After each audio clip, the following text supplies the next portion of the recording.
تو ویڈیو شروع کرنے سے پہلے ہمارے channel Al-Huda online Quran academy centre کو سبسکرائب اور ویڈیو کو لائک کریں۔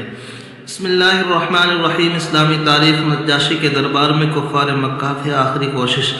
جب کفار مکہ بادشاہ نجاشی کے دربار سے اپنی کوشش میں ناکام ہو کر نکلے تو عمر بن عاص نے کہا کہ میں کل بادشاہ کے سامنے ایسی بات کہوں گا جس کی وجہ سے وہ ان مسلمانوں کو بالکل ختم کر ڈالے گا۔ اگلے روز عمر بن عاص نے نجاشی کے پاس آ کر کہا کہ یہ لوگ حضرت عیسیٰ علیہ السلام کے شان میں بہت ہی سخت بات کہتے ہیں۔ نجاشی بادشاہ عیسائی تھا، اس نے صحابہ کو بلوایا اور پوچھا تم لوگ حضرت عیسیٰ علیہ السلام کے بارے میں کیا کہتے ہو؟ حضرت جعفر رضی اللہ عنہ نے فرمایا کہ ہم وہی کہتے ہیں جو ہمارے نبی صلی اللہ علیہ وسلم نے فرمایا کہ حضرت عیسیٰ علیہ السلام اللہ کے بندے اور اس کے رسول تھے اور خدا کی خاص روح اور خاص کلمات تھے۔ نجاشی نے زمین سے ایک تنکا اٹھا کر کہا خدا کی قسم مسلمانوں نے جو کہا ہے حضرت عیسیٰ علیہ السلام ایک تنکے کی مقدار بھی زیادہ نہیں تھے، اور مسلمانوں سے کہا کہ تم امن سے رہو، میں سونے کا ایک پہاڑ لے کر بھی تم کو ستانا پسند نہیں کروں گا، اور کفار قریش کے تمام ہدیے اور تحفے واپس کر دیے۔ حکم دیا اور کہا کہ خدا نے رشوت کے بغیر حکومت و سلطنت عطا فرمائی ہے، لہذا میں تم سے رشوت لے کر ان لوگوں کو ہرگز سپرد نہیں کروں گا۔ دربار ختم ہوا، مسلمان بخوشی واپس ہوئے اور قریش کا وفد ذلت و رسوائی کے ساتھ ناکام لوٹا۔ اللہ کی قدرت عبرتناک انجام۔ قرآن کے بیان کے مطابق خدائی کا دعویٰ کرنے والے فرعون کی نافرمانی جب حد سے بڑھ گئی تو اللہ تعالیٰ نے سمندر میں ڈبا کر ہلاک کر دیا، اور ساتھ ہی یہ اعلان کیا کہ اس کی لاش کو آنے والے لوگوں کے لیے عبرت بناؤں گا۔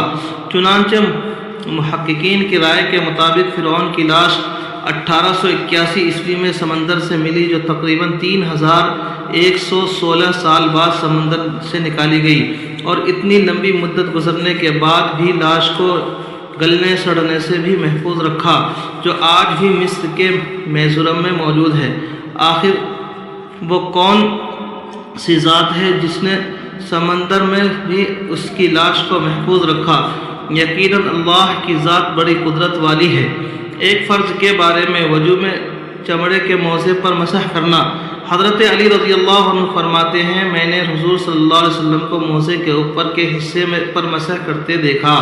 نوٹ: جب کسی نے باوضو چمڑے کا موزہ پہنا ہو پھر وضو ٹوٹ جائے تو وضو کرتے وقت ان موزوں کو اوپری حصے پر مسح کرنا ضروری ہے۔ ایک سنت کے بارے میں متعلقین کی خبر گیری کرنا۔ حضرت انس بن مالک رضی اللہ عنہ بیان کرتے ہیں کہ اہل تعلق میں سے کوئی شخص اگر 3 دن تک نہ آتا یا اس سے ملاقات نہ ہوئی ہوتی تو آپ صلی اللہ علیہ وسلم اس کے متعلق معلومات فرماتے، اگر وہ باہر سفر میں ہوتا تو اس کے لیے دعا کرتے، اگر وہ موجود ہوتا تو آپ صلی اللہ علیہ وسلم ان سے ملاقات فرماتے، اگر بیمار ہوتا تو اس کی عیادت فرماتے۔ ایک اہم عمل کی فضیلت علم سیکھتے ہوئے وفات پا جانا۔ رسول اللہ صلی اللہ علیہ وسلم نے فرمایا جس کو علم سیکھتے ہوئے موت آ جائے وہ اس حال میں اللہ تعالیٰ سے ملاقات کرے گا کہ اس کی اور نبیوں کے درمیان صرف نبوت کے درجے کا فرق ہوگا۔ ایک گناہ کے بارے میں وارث کو میراث سے محروم کرنا۔ رسول اللہ صلی اللہ علیہ وسلم نے فرمایا جو شخص اپنے وارث کو میراث دینے سے بھاگے گا اور اس سے میراث سے محروم کر دے گا تو اللہ تعالیٰ قیامت کے دن جنت میں اس کی میراث ختم کر دے گا۔ دنیا کے بارے میں دنیا کے لالچی اللہ کی رحمت سے دور۔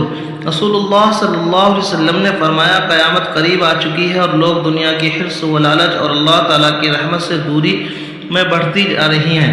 خلاصہ قیامت کے قریب آنے کی وجہ سے لوگوں کی نیکی کمانے کی زیادہ سے زیادہ فکر کرنی چاہیے، لیکن ایسا کرنے کے بجائے وہ دنیا کے لالچ میں پڑھ کر اللہ کی رحمت سے دور ہوتے جا رہے ہیں۔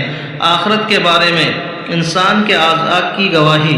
قرآن میں اللہ تعالیٰ فرماتا ہے جس دن اللہ کے دشمن یعنی کفار دوزخ کی طرف جمع کرنے کے لیے موقف میں لائے جائیں گے، پھر وہ روکے جائیں گے تاکہ بقیہ بھی آ جائیں، یہاں تک کہ جب وہ اس کے قریب آ جائے تو ان کے کان، ان کی آنکھیں اور ان کی کھال ان کے خلاف ان کے کیے ہوئے اعمال کی گواہی دیں گے۔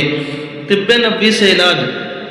جو پڑھنے کا علاج۔ ایک روایت میں ہے کہ 2 صحابہ نے رسول اللہ صلی اللہ علیہ وسلم سے ایک غزوے کے موقع پر کپڑوں میں جو پڑ جانے کی شکایت کی تو رسول اللہ صلی اللہ علیہ وسلم نے ان دونوں کو ریشمی قمیص پہننے کی اجازت دی۔ فائدہ: جو پڑھنا ایک مرض ہے جس کا علاج آپ صلی اللہ علیہ وسلم نے اس موقع پر ریشمی لباس تجویز فرمایا ہے۔ یہ لباس اگرچہ عام حالات میں مردوں کے لیے جائز نہیں، لیکن ماہرین ڈاکٹر حکیم اگر ضرورت کی وجہ سے تجویز کی کرے تو گنجائش ہے۔ قرآن کریم کی نصیحت: قرآن میں اللہ تعالیٰ فرماتا ہے تم صبح و شام اپنے رب کو اپنے دل میں گر گرا کر ڈرتے رہو اور درمیانی آواز کے ساتھ یاد کیا کرو اور غافلوں میں سے مت ہو جاؤ۔